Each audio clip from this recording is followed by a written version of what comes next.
Okay, this is David, who says, we have friends who do not celebrate Christmas because they say December 25th is really a pagan holiday. While I agree that Jesus may not have been born on December 25th, he certainly was born as described in the Bible. How do I respond to them? Well, in a sense, tell them they're right. You see, the winter solstice a couple of days later was the shortest day of the year, and the pagans had something called Saturnalia. And it was a time of lawlessness because all the laws were suspended. And people, a bunch of singers actually wandered the streets naked singing.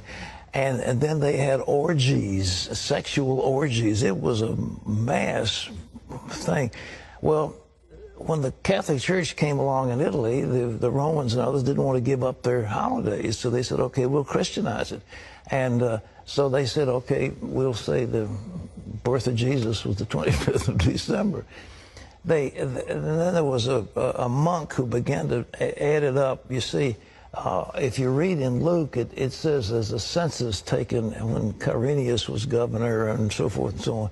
And they could take those leaders and figure the exact time dating from the foundation of Rome. And that's when the dates were established. And so they get pretty close to the date. But to say it's the 25th, shepherds were out abiding in the field. It gets a little cold at night. I mean, were they out there in the middle of winter? You know, I don't know. I've been out there on the shepherd's field on Christmas Eve. It's very nice. But it's cold. And nevertheless, I mean, what was going on? So all this business about mistletoe, pagan. Christmas trees, pagan. Giving out gifts, pagan. Every bit of it is pagan. Every single bit of it is pagan. We've Christianized it all. And so that's good. And so we have time. We celebrate for Jesus. Everybody gets all misty-eyed. But the truth is, they're all pagan. But the birth of Jesus. But the intent of the heart is what it's about. Exactly. So we have Christianized all these things. We give gifts in the name of Jesus. We celebrate his birthday. And it's a nice thing. And so I'm very delighted. And I like Christmas. But I tell you, the best Christmas I ever spent in all of my life, my best Christmas, all of my life, was spent in Jerusalem when we had no Christmas ornaments, none of this stocking, none of this, you know, all this stuff. But on Christmas Eve, we stood in Shepherd's Field and we sang, "O little town of Bethlehem, how still we see thee lie." And the next day we had a service, and on Christmas Day we baptized about 50-some people in the Jordan River.